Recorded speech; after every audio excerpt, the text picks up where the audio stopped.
एक बार फिर से आप सभी का बहुत बहुत स्वागत है हमारे YouTube चैनल पे। आज फिर से मैं आप सभी के लिए क्लास 11th के पॉलिटिकल साइंस का सबसे पहला इंपॉर्टेंट टॉपिक जो है वो है संविधान क्यों और कैसे। इसे इस बार जोड़ा गया है, हालांकि ये पिछली बार भी पढ़ना था आपको, तो इसके बारे में जानेंगे। ये क्लास 11th के पॉलिटिकल साइंस के लिए बहुत ही महत्वपूर्ण टॉपिक है। तो आइए शुरुआत करते हैं इसके बारे में। तो संविधान क्यों और कैसे जानने से पहले आपको संविधान के बारे में जानना होगा कि संविधान कहते किसे हैं। तो देखिए, संविधान जो है वो नियम कानून का ऐसा संगठन है या फिर समूह को कहा जाता है। इसमें क्या होता है, नियम बहुत सारे होते हैं और इन्हीं के आधार पर पूरे राष्ट्र को अर्थात पूरे देश को सही रूप से चलाया जाता है। मतलब एक भारत देश को अगर हम ले ले तो इसमें बहुत सारे नियम कानून है, बहुत सारे यहाँ पे कानूनों की व्यवस्था की गई है, जिसका जो नियम है वो पूरे राष्ट्र को मानना पड़ता है और इसी पे पूरा देश चलता है। तो ये पूरे राष्ट्र के नागरिक मतलब इस देश के अंदर रहने वाले लोगों को नियम कायदे एवं उनके कर्तव्यों के मूल रूप के बारे में बताता है। देखिए, नियम के साथ साथ ये आपके कर्तव्यों के बारे में बताता है, आपके अधिकारों के बारे में बताता है। कौन बताता है? संविधान बताता है। इसे देश की व्यवस्था प्रणाली के रूप में भी समझा जा सकता है। मतलब देश को सही तरीके से सुचारू रूप से चलाने के लिए जिस व्यवस्था की जरूरत होती है, जिस नियमावली की जरूरत होती है, जिस कानून की आवश्यकता होती है, ऐसे ही संगठन और समूह को क्या कहा जाता है? संविधान के नाम से जाना जाता है। देखिए, संविधान क्या है अगर आपसे पूछा जाए तो आप क्या जवाब देंगे? अगर आपसे प्रश्न पूछा जाता है संविधान क्या है, तो आप बताएंगे कि जनता की विशिष्ट आकांक्षाओं को पूरा करने का साधन है। मतलब जो भारत के नागरिक हैं, उस नागरिकों की इच्छाओं को पूर्ति करने के लिए संविधान जो है वो पूर्ण रूप से कार्यरत है, या फिर कहिए साधन है, माध्यम है, जिसके माध्यम से जनता की आकांक्षाओं को अर्थात उनकी इच्छाओं को पूरा किया जाता है। अगला पॉइंट बताना है, भारत में सरकार जो भी हो, भारत देश के अंदर सरकार जो भी हो और जनता जो वहां के नागरिक हो, इनके बीच के संबंधों का विनियमन करता है। मतलब अब एक देश के अंदर आपको पता है कि अलग अलग प्रकार की सरकार हो सकती है और अलग अलग देशों में अलग अलग प्रकार की सरकार हो सकती है और वहां की जनता भी तो होती है, क्योंकि जनता के माध्यम से तो सरकार का निर्माण होता है। तो इनके बीच में बैलेंस बना के, संतुलन बनाकर चलने का काम कौन करता है? संविधान करता है।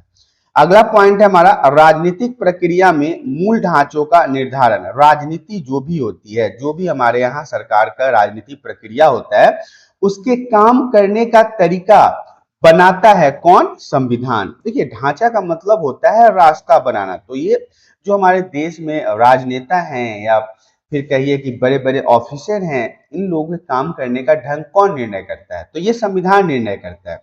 अगला पॉइंट है, सरकार के 3 प्रमुख अंग होते हैं, जिसमें पहला विधायिका है, दूसरा कार्यपालिका है और तीसरा न्यायपालिका। इन सभी चीजों के बारे में हमने पहले की कक्षाओं में बड़े विस्तार से पढ़ रखा है कि सरकार के 3 अंग होते हैं, कार्यपालिका, विधायिका और न्यायपालिका।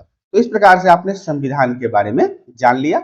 अब देखिए, अगर आपसे यह भी प्रश्न पूछा जा सकता है कि संविधान की आवश्यकता क्यों होती है। अगर किसी भी देश में, हम भारत की बात नहीं कर रहे, भारत के अलावा भी बहुत सारे देश हैं, तो उसमें संविधान की आवश्यकता क्यों है, नियम की आवश्यकता क्यों है, कानून की आवश्यकता क्यों है, एक ढांचे की आवश्यकता क्यों होती है? देखिए, हमें संविधान की आवश्यकता इसलिए भी जरूरी है क्योंकि इसके माध्यम से, मतलब इसी के कारण हम अपने जीवन के मूल रूपों को समझ सकते हैं। हम अपने जीवन में क्या कर सकते हैं और क्या नहीं कर सकते हैं, क्या करना चाहिए और क्या नहीं करना चाहिए, इन सभी चीजों की समझ जो है वो हमें संविधान से ही प्राप्त होता है। सभी लोग जो है वो समाज के प्रति एकता की भावना रख सकते हैं। अब भारत देश के रहने वाले सभी लोग, भारत देश में तो बहुत सारे लोग रहते हैं, हिंदू, मुस्लिम, सिख, ईसाई, आपस में सब भाई भाई। तो इन सभी के बीच में एकता, मतलब हम एक हैं, इसकी भावना भी कहां से आती है? संविधान से आती है। और अपने देश के इस व्यवस्था प्रणाली के नियम कानून को समझ सकते हैं।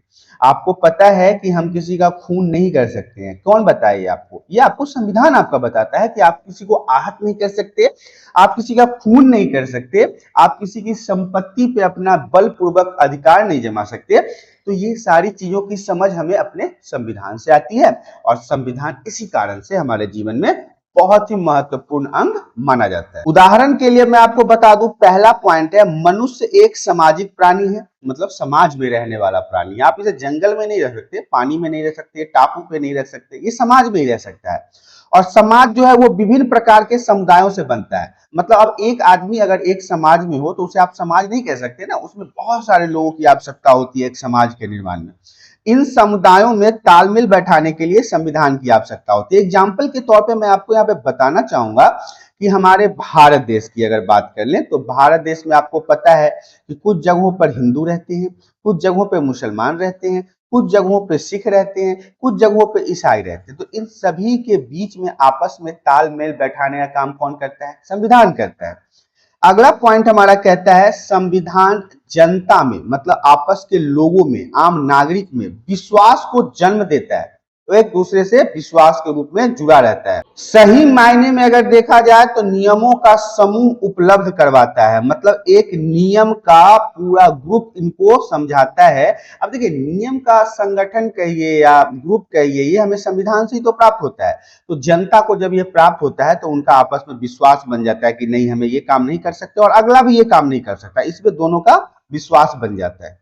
अगला पॉइंट है संविधान यह भी तय करता है कि अंतिम निर्णय लेने की शक्ति किसके पास होगी। संविधान हमें यह भी बताता है कि अगर कोई फैसला लेने की घड़ी आएगी तो ये अंतिम फैसला किसका होगा, वह शक्ति कितनी तक सीमित है। मतलब कि अब देखिए कई बार आपने देखा होगा कि कोई ऐसा केस आ जाता है, कोई ऐसा केस आ जाता है, कोई ऐसा लड़ाई झगड़ा आ जाता है, कोई आतंकवादी को पकड़ा जाता है तो उसका अंतिम फैसला कौन करता है? सुप्रीम कोर्ट करता है।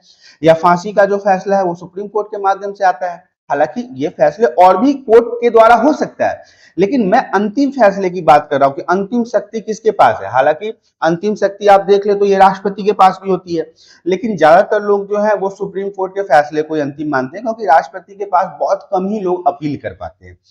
तो अब देखिए अगला पॉइंट है संविधान सरकार निर्माण के नियमों एवं उप नियमों तथा उसकी शक्ति एवं सीमाओं को तय करता है। जिस भी सरकार का निर्माण जनता के द्वारा किया जाता है उस सरकार को किस तरह से काम करना है, किस तरह उनका दायरा सीमित है, क्या उनको करना चाहिए और क्या नहीं करना चाहिए, इनके सीमाओं को भी तय कौन करता है? संविधान करता है।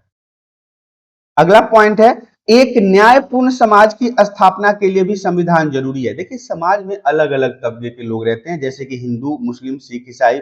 कुछ गरीब हैं, कुछ अमीर हैं, कुछ एससी है, कुछ एसटी है, कोई एसएसटी है, कोई जनरल है, कुछ लोग अलग अलग कैटेगरी से होते थे। इन सभी लोगों में सामंजस्य और समानता लाने का काम भी संविधान करता है, न्यायपूर्वक एक समाज का निर्माण करता है। इसलिए भी संविधान की आवश्यकता हमारे जीवन में होती है।